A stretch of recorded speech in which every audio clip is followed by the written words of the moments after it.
So this is called a heating curve, even though it's a bunch of straight lines. So here's the temperature as a function of heat added. So if you take ice, minus 25 degrees, and you add heat to it, it will increase in temperature. It'll warm up until it gets to the melting point. It's going to stay at 0 until all the ice melts, and then the water will warm up until it gets to the boiling point, and it'll stay at the boiling point until all the water is boiled away, and then the gas will increase in temperature. We can calculate the amount of heat needed to go from any temperature to any other temperature. And this is partly using things from Chapter 7. Remember Q equals mc delta T? It's back. Q equals mc delta T is what you're going to use for any of the sloped lines. Remember, that's the mass of the substance times its specific heat capacity times the change in temperature.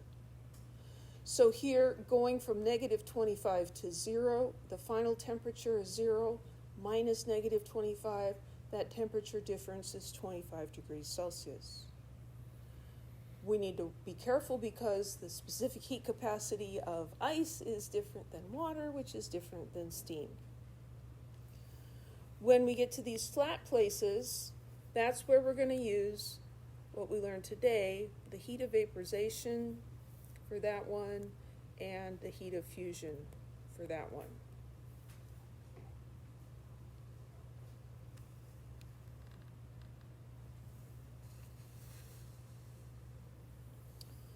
Okay, so the heat capacity of ice is 2.09 joules per gram degree Celsius.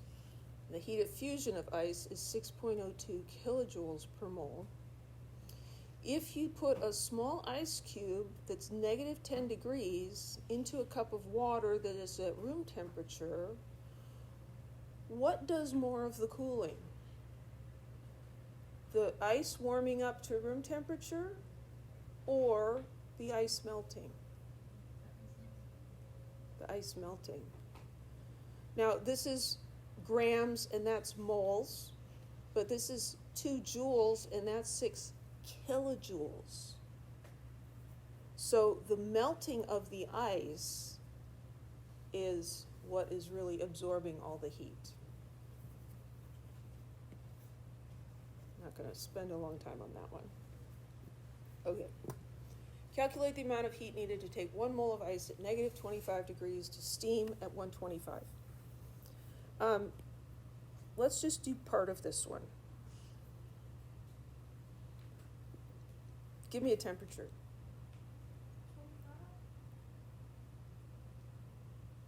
25. Okay.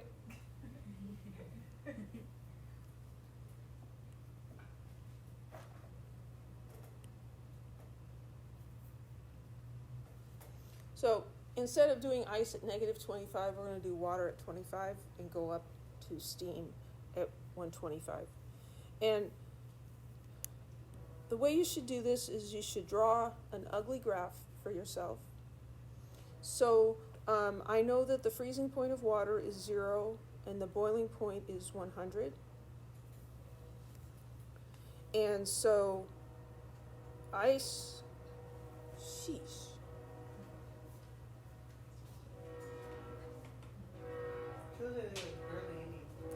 So many trains. It's going to be a flat spot where it's melting, and then it's going to increase in temperature until it gets to the boiling point, and then there'll be a flat spot and until it's all done boiling, and then it'll go up again. So you draw yourself a little picture like that, and then we're going to see, well, where am I starting? Well, I'm starting at 25. Well, that's in here somewhere. I'm not starting down here or in the melting process. I'm right in here. And then I'm going up to 125, which is up here somewhere.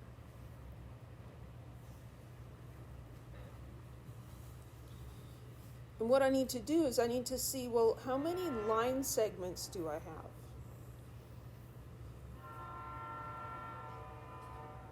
you need a separate calculation for each line. Okay, you can't just do Q equals MC delta T and do the whole temperature change, because you have different things going on here. So I'm going to call this A and B and C, and we're going to calculate each of those separately and add them together. So for A, I have the temperature changing, right? So there I'm going to use Q equals MC delta T. So we have 1 mole of water, which is 18.02 grams. So this is going to be the mass times the specific heat capacity of water, which is 4.18 joules per gram degree Celsius. It sounds like that one's coming into the room. And what's the temperature change for this? It's going from 25 up to 100, right? So the final is 100 minus 25. Looks like 2s, but it isn't.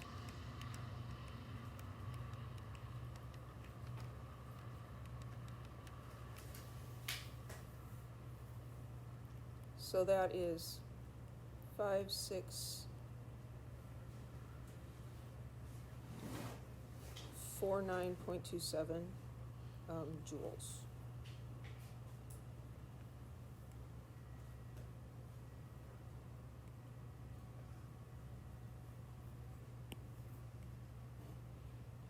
I forgot my unit here. So that was to heat the water. And then for segment B, this is where the water's boiling. So that's where I'm going to use the heat of vaporization. There's not really an equation for this. This is just a conversion factor. I have 1 mole of water, and it takes 40.7 kilojoules per mole to vaporize it.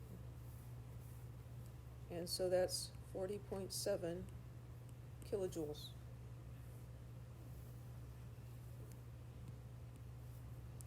And then for C, I have a temperature change again. So Q equals MC delta T. My mass is still 18.02 grams. Now I need the specific heat capacity of steam, 2.01 joules per gram degree Celsius. And the change in temperature, I'm going from 100 up to 125. So final 125 minus 100.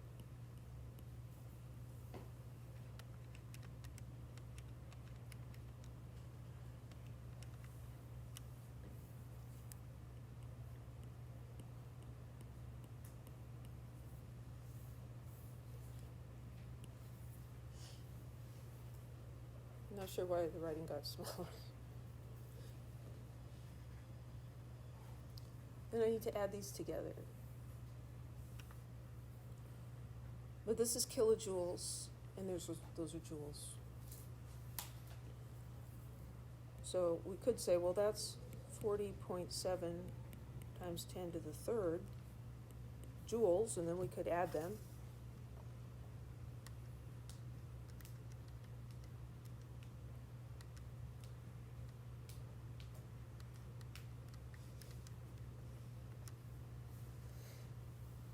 So I add all those up. 47254.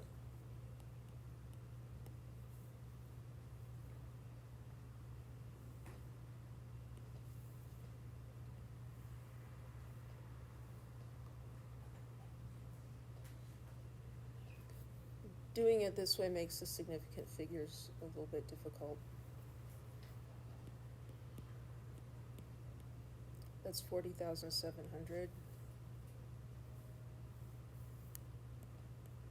4.73 times 10 to the 4th. No, well,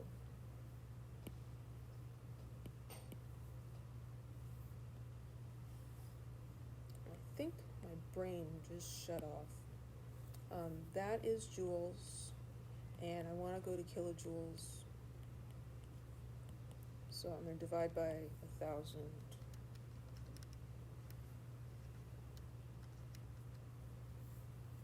And so I'm going to end up with 47.3 kilojoules.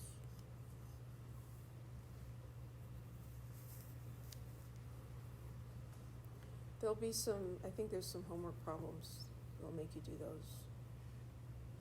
And what seems to happen is no matter how long I take explaining it or doing an example like this in lecture, most of the students have a lot of questions anyway, and so that's why I didn't spend a lot of time on this, because it'll make more sense to you when you're actually working through a problem or you're invested in trying to get the answer.